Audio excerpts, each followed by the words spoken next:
Hi everybody. Welcome to the Recovery from Relapse meeting of Overeaters Anonymous. It is Tuesday, the 5th of July, 2022. My name is Rita Q, and today I am absolutely delighted to welcome Phil M to our meeting. Phil came into OA in February 2012. She's from Carrickfergus in Northern Ireland, and she is now going to share her experience, strength, and hope. I'll pass it over to you, Phil. Take it away, lovey. Thank you very much, Rita, and it's such a joy to be here. My name's Phil M. I'm a gratefully recovered compulsive overeater from Northern Ireland, like Rita, and I wish I was more like Rita in many ways, but I'm who I am. And don't worry if I'm not your cup of tea. Some days I'm not my own cup of tea. There's a saying, if you love everybody in OA, you haven't been to enough meetings. So that's okay. Just wonderful to see some familiar faces here. It does really help to take away the pressure. But yeah, just to start with a qualification. I'll take actually a breath here if you don't mind. I know we're recording.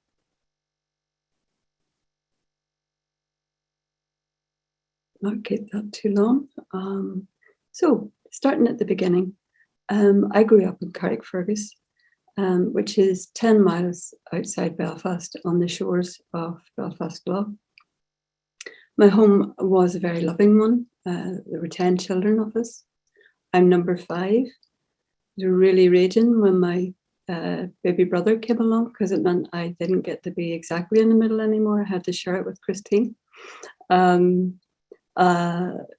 mum had a real heart for children. And I know that's not the case for a lot of us addicts. You know, I just happened to strike very, very lucky. My dad was a disciplinarian. He did his job by his sights and his light, and that was to provide the money. And that was it. Education as well was important to him. But outside of that, emotionally unavailable. So very lucky by many, many standards. So yeah, food was love. Food was love when we grew up. You know, when we were sad, we got something sweet. When we were happy, we had something sweet. When we were sick, there was something sweet. It was love. And as a special treat, we took turn to on a Friday night to spend extra time with Mum. Extra treats then. Everybody got treats, but whoever was sharing with Mum got extra treats, you know. So it was all tied up absolutely with love and being loved and attention. And that love of food carried on in my life into my teenage years. And when I moved from home, my diet wasn't the healthiest. You know, I survived on very non-nutritious stuff. When I got married, I was a reasonable size, but I did put on a bit of weight. Now, my husband, who was a very good man, looked at me putting on weight and said at one point, you know, that when I reached size 14, it was a turn-off. And I was very angry at him. We weren't actually doing very much together, but 2 lovely little daughters, you know, we didn't go out together. And you know, how's this for a thought? I thought, oh, you think this is a turn-off? So I've heard people say they ate fat people. And so I carried on eating and got up to 15.5 stone, which is 217 pounds or 98 kilograms. And by that stage, I was very, very miserable. And found my way to the doors of OA. I think I'd been in my 20s, but I wasn't really ready to hear the message then at all. I had to be really crushed. Some people say we come to spiritual awakening, either in a stretcher or with our dancing shoes on. I needed to be on a stretcher. I don't know how many times I needed to be on the stretcher, quite a lot. But that night, they didn't have any newcomers packs, and all they had was their copy of the big book. And looked at me suspiciously, which I don't blame them. I didn't realize how precious having, you know, the group copy of the big book was. And I'll always be so grateful to the girl, and I still see her, and I'm still grateful to her for it. She gave me the copy of the big book, and I read it avidly, cover to cover, and I could identify. I didn't have any difficulty identifying. I knew I was addicted, and I had gone to counsellors galore, specialising in addiction. I had gone to psychiatric nurses. I had read self-help books galore. If self-knowledge would have sorted this disease, I would have been well sorted a long, long time before I was. As I say, I had to be crushed. And that was a wet February night, going to Belfast. There was one meeting a week. That was it. 10 miles away, travelled there. And thankfully it was there. It took 6 weeks. And 6 weeks doesn't sound an awful lot, but at the time it felt like forever. And on the 26th of March 2012, I just was in the house and I cried out to God. And I says, why is this working for these people, God? Why is it working for them? And it's not working for me. Please let it work. Please let it work. And I suppose I had like a white light experience that Bill had, which was very precious. I just felt a lot of energy flooding into me. I felt like I wanted to clean the house from top to bottom, open the windows. Do you know, it was just amazing. And I knew something had changed. And I had sensed, as it says in the big book, that the problem had been lifted. And so it proved. Could not wait to get to the meeting the next Friday. I was standing in the kitchen and I was doing stuff. And there was my favourite stuff, chocolate sitting there. And I didn't want it. And this was a miracle. This was just a miracle. Now, for a year and a half then, I was my version of abstinent. And my version of abstinent wasn't actually brilliant. I had decided in my great wisdom that what a brilliant idea it would be to keep 5 grams of sugar per whatever I'm eating. Now, this is not a good idea. Do not take this on. 5 grams per 100 grams. And that would be fine, you know, that would be all right.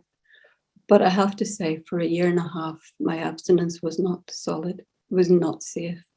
I felt a bite away from a relapse. I did. And I can't say how many food dreams I had. Not food dreams, food nightmares. And I woke up and I couldn't tell, had I picked up, had I not picked up. I mean, it was good as far as it went. I had a year and a half. And I released 4.5 stone, 63 pounds, 28 kilograms. Looked a lot better, was getting a lot of nice comments. People started to say, oh, you've lost too much weight. I wasn't by any means very light. I was 10.5 stone, you know. I was cross at people telling me what to do, you know. An addict, somebody's telling me what to do. What the hell are you thinking, you know? So it was almost like with my husband, you know. Yeah. And they just couldn't get that it wasn't in my control how much weight I lost or didn't lose, no matter how often I tried to explain this is not my doing, you know. And I would have had no shame in telling people it was Overeaters Anonymous that was helping me. However, I'm not sure I did Overeaters Anonymous a great favour because I haven't got cocky.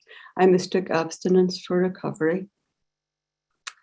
And when I read the big book again, and I always keep saying new stuff, but this was, you know, sobriety is but a beginning and abstinence is but a beginning. Sometimes in a way, but certainly for me, the message I picked up, and it's not the message everybody gets, but it was that abstinence is the most important thing bar nothing. It certainly is important, you know, it's a foundation and it has to be there for sure. But it's a spiritual awakening, and it says it again and again in the big book. It makes it so clear that that's what we're needing, and we get it by working the steps. But the 5.5 years of relapsing was hell. It was a lot of hell. So I promise every day that today would be the day. And it wasn't just Monday mornings, you know, but I'd no sooner be in the kitchen than I'd see something, and there was no thought, no pause, nothing, right into the mouth, despite those sincere promises before I even left my bed. I was totally baffled. And, you know, in 5.5 years, probably almost every day of the year was my day one at some stage or another. And of my own, I could not do it. I could not stop it. And in the room, sometimes I've heard people say, you know, oh, well, she mustn't want it enough. That was incredibly hurtful. I couldn't understand that, because if I was bleeding in the street, I could not have wanted recovery more. I could not have wanted to be a sponsor more. It was just awful. And I'm sure a lot of the people here, you know, if you've been through relapse, you'll know how tough that is. And I'd be, you know, I'm not going into the supermarket. I'm not going in the supermarket in the car as if it had a will of its own, drove in, and something overtook me, and I'd be going through the garage and this Aladdin's cave, and I'd be picking up stuff, and I'd be saying, please God, stop me. Please God, stop me. The basket full of stuff would go, please God, stop me, pay for the basket, come home, and all this stuff, and it got eaten. Other times I would say I'd be buying for the kids. I knew rightly the kids weren't going to see them. They weren't going to see them. Pack of biscuits straight down my throat. And so many embarrassing things, you know, that happened. I worked in a shop which is very well known here for food, M&S. It's really good for food, where you're being good with food or you're being bad with food. Don't actually like those terms anymore, good and bad. We're just, you know, doing our best. Now, when I was in recovery, even if I'd only one day's abstinence, people would say, you're looking well. One day's abstinence. Just that morning, I got up abstinent. But there'd be no word if I was in the food. There'd be no, you're looking well. That's how powerful, you know, abstinence actually is. And I don't understand. I think it just took what it took, and that was 5.5 years. And I put on the weight, and I also put on another stone. And I'd heard the stories, and I thought, no, this isn't going to happen to me. No, I'm fine. I'm all right. You know, I'll be okay. No, it absolutely did happen to me, and they horrified me, those stories, but that had to be my experience. So I'd just like to share a few photographs with you here. Here we are. This is a couple of years ago with my old friend Francis. We met in primary one, and I've continued to be friends. We used to be thought of as sisters. No mistaken as his sisters are. This is Newgrange, a Neolithic site in Ireland. Beautiful spot with my friend Elaine, one of my near friends. This is when I was 60. The kids paid for a short trip to Italy. I was desperate to be abstinent, and actually there I was. And we had a lovely holiday because I wasn't in the food. Not very flattering. Neither's that. But a friend of mine gave me that dress. This is a little while ago. A neighbour, a friend, husband took that photograph, and this was fairly recent. So that's just a few images of how I was. So that was 16.5 stone, 231 pounds, 104 kilograms. And I once said on a vision meeting that was recorded that I got up to 231 stone, which was ridiculous. But if it was humanly possible, there was nothing going to stop me from getting there. Absolutely nothing, you know, because there was no food. There was not enough food in the world to fill the whole of my soul. And what was that? The whole, I probably an awful lot of things, but loneliness was massive. Huge loneliness. And I've looked at diaries, you know, where I've had a lovely day, a lovely morning with friends, having a walk, you know, and meeting afterwards for lunch and coming home, and yet feeling thoroughly lost and empty and alone. And how bad was it? Well, my mobility was pretty bad. On that holiday, you couldn't walk very far. The kids are great walkers, but I couldn't walk very far. I had double incontinence. That's not a very nice thing. It probably wasn't helped by treatment for cancer that I had, but it certainly was a very unpleasant side effect, both of the of my eating, my diet, and of the treatment. I was depressed. For a long time, I resisted going on antidepressants. I'm not on them now, but I certainly need them and was very glad of them when I decided to take them. I didn't have a plan, but I'd always had a horror of drowning. But I was standing beside Carrick Castle. It was a dark night. There's a big Norman castle looking out at the sea and thinking how calm that would be under those how calm it would be to be under those waves. And the scary thing was that that thought didn't even scare me or worry me. That's how low I was. It didn't seem that that was a bad thought. I'd become very unsocial. I'm a very social person. I love being out with people, but I couldn't look at myself. I didn't want anybody else looking at me. I had such bad reflux. I would have to sit up to go to sleep at night. I had a bath lift. Which my son kind of laughed at and poo-pooed, didn't think I needed. I needed it. I knew I needed it. And I heard that cancer was fed by sugar. Still couldn't stop. I tried like Bill on my own, power. Could not stop. I was expecting my second very much wanted child. Wanted her to be well, but I pretty well was just eating chocolate. It's just how bad this stuff gets. My young son, who's third child and last child, 2 girls and a boy. At the age of 12, he wanted me to get him a meal. I'm still a bit. Well, I'm still a lot actually embarrassed by this. I was kind of comatose, lying stretched out on the sofa. And my thinking was, I can fill myself up with junk. Why can't you? And that is part of the past. And I'd like to be able to be free of it and not wish to shut that door. I would love to shut my door on that and pretend it never happened, but it did. And more, I was just so much into myself. Food was my God. It was my comforter and it became my destroyer.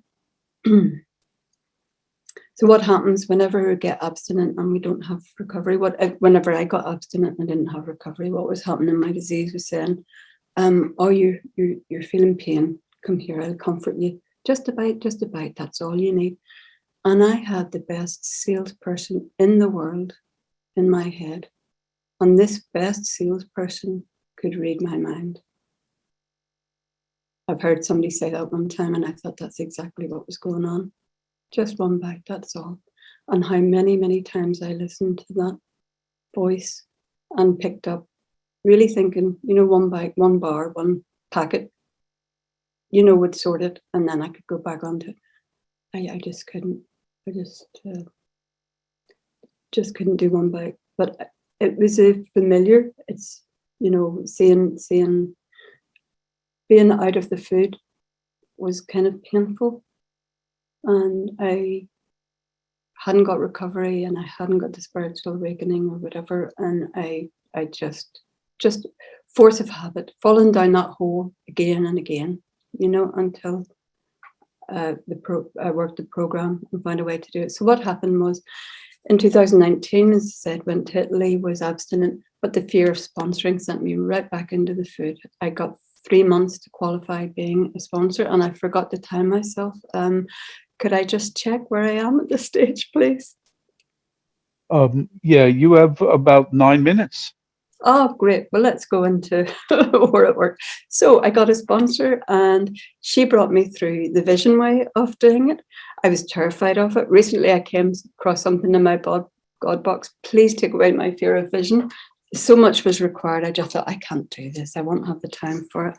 And what I needed was a set aside prayer, which I'm going to read. God, please help me to set aside everything I think I know about myself, the 12 steps, the big book, the meetings, my disease, and you, God, so that I may have an open mind and a new experience with all these things. Please let me see the truth. Amen. And I needed an open mind. I needed a new experience because what I was doing was definitely not working. And I was required to take away everything that had a tiny bit of sugar while I was working through the steps. And I nearly halted at stock cubes. I thought, you've got to be kidding me. There's sugar in stock cubes. I can't make a tasty soup without, stock cubes. But that was the mountain that was going to kill me. And I did. And you see, for those 3 months, that gave me an abstinence that I felt that I could rely on. It felt solid. The food dreams stopped. I can't say I didn't pick up. I've picked up twice since I've been in Vision. But the first time, my sponsor, she very kindly took lots of time, 20 minutes interrogating me. What was your thought? What was you thinking? When you first thought, what were you doing? What did you think as you were lifting the food? It really felt like a police station interrogation, It was painful. I was almost in tears. I think I was in tears. But it meant the next time it happened, I caught it quicker. And I knew there was something wrong when I had a food thought. What's going on? I was able to say it and then do a step 10 on it. So we worked the steps and we got through them in about 3 months. And one of the most helpful things I've ever heard in Vision meetings, and I've heard so many, they're recorded so you can get them. It's just one way of doing a way. It happens to be the way that has really helped me.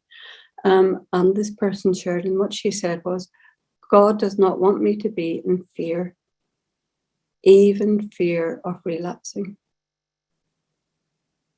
And my immediate response to that was, no, that can't be right, because I am terrified of relapse. And it's the only thing that's going to stop me from relapsing is this fear.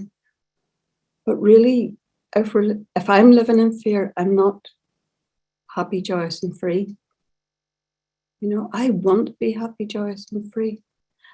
And if I pick up, there's no guarantee I won't pick up. Today I'm recovered and hopefully I'll maintain this fit spiritual condition. But if I do pick up again, God's not going to be anywhere other than where God is. I'm not back at the bottom of the mountain. I have journeyed up this mountain apart. I have friends to go to. I have a program to work on. I have steps 1, 2, and 3 in the morning where I admit that I am powerless over food. I'm powerless over everything. God can restore me to sanity. Dear God, I offer myself to you to build with and do with as you will.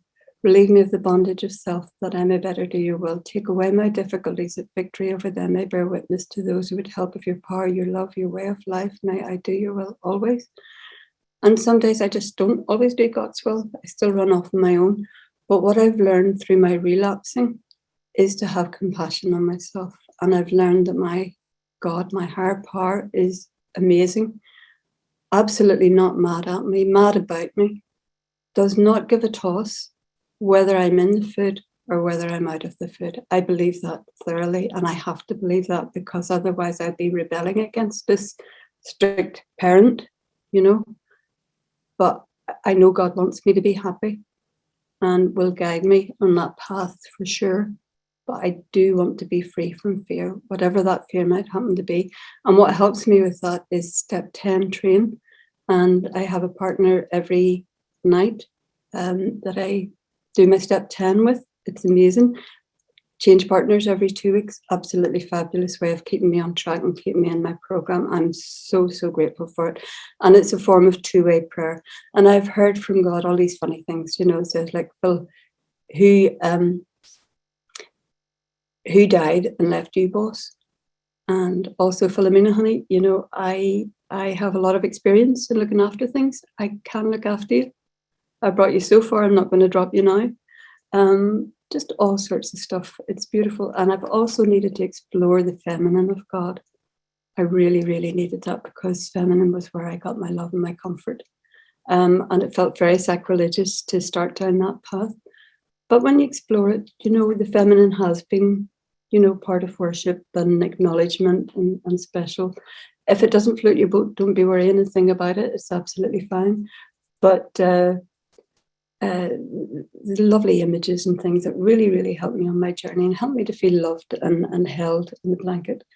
And two-way prayer is another practice that really helps me as well. I might have mentioned it. And the invitation I'm feeling very strongly is to the adventure, and just to go deeper and deeper, come out of the shallows, that lovely song, out of the shallows and into the deep, where we're really held even stronger and more beautifully. and be invited to listen to more music. And I got that in my reading randomly this morning. You know, when I'm feeling far from my higher power, I listen. And I went to my meeting today and listened to dance. I haven't started on that, but I'm going there to start dancing, to have a light heart, to have fun. Like a child, you know, a little child, a toddler that's going along beside its loving parent. It's not going, please, please, please give me, you know, look after me. Please give me what I need. The little child has no worries.